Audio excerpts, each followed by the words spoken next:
Gauge wire எடுத்திருக்கேன். So gauge wire எடுத்துட்டு எண்டிங்கில் மட்டும் லேசாக நோஸ் பின் விட்டு வளைச்சி விட்டுக்க போகிறேன். ஸோ எண்டிங்கில் லைட்டாக வளைச்சிட்டு அதை அப்படியே நான் வந்துட்டு இதை அப்படியே ரவுண்டாக ரொட்டேட் பண்ண போகிறேன். ஸோ இந்த மாதிரி ரொட்டேட் பண்ணிக்கிறேங்க. இது நல்லா ஃப்ளெக்சிபிளாக இருக்கிறதுனால அப்படியே நான் வந்துட்டு ரொட்டேட் பண்ணிக்கிறேன். இது நீங்கள் வந்துட்டு எவ்வளோ பெரிய சைஸ் வேணாலும் நீங்கள் பண்ணிக்கலாம்.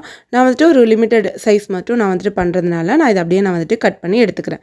ஸோ கட் பண்ணி எடுத்ததுக்கப்புறமா இதை வந்துட்டு நம்ம 2 இயரிங்ஸ் மாதிரி நம்ம வந்துட்டு மேக் பண்ண போகிறோம். ஸோ இது மாதிரி 2 நான் வந்துட்டு ரெடி பண்ணி எடுத்திருக்கேன். ஸோ ரெடி பண்ணதுக்கப்புறம் இதை அப்படியே நான் வந்துட்டு பிரித்து விட்டுக்கிறேன். ஸோ இந்த மாதிரி அதில் எண்டிங்கில் வந்துட்டு பேர்ல் வந்துட்டு ஆட் பண்ணிக்கிறேன். ஸோ பேர்ல் ஆட் பண்ணிவிட்டு எண்டிங்கில் கியர் லாக் ஆட் பண்ணிவிட்டு அப்படியே இதை நான் வந்துட்டு நச்சு விட்டுக்கிறேன்.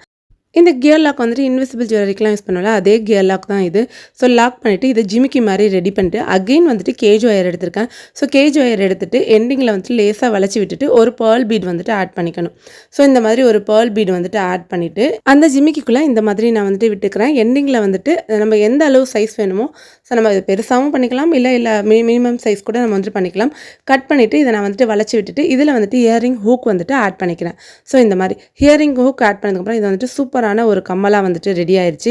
நீங்களும் ட்ரை பண்ணி பாருங்கள். ஃபஸ்ட் டைம் என்னோட வீடியோ பார்க்குறீங்களா, அப்படியே சப்ஸ்கிரைப் பண்ணிவிட்டு பக்கத்தில் இருக்கிற பெல் பட்டனையும் கிளிக் பண்ணி ஆளுங்கிற ஆப்ஷன் கொடுத்து வச்சுக்கிறேங்க. அப்போ தான் நான் போகிற வீடியோஸ் எல்லாமே உங்களுக்கு நோட்டிஃபிகேஷனாக வரும். ஸோ இதுதான் இந்த ஜிமிக்கி கம்மல் எப்படி இருக்குன்னு சொல்லிட்டு கமெண்ட் செக்ஷனில் சொல்லிடுங்க.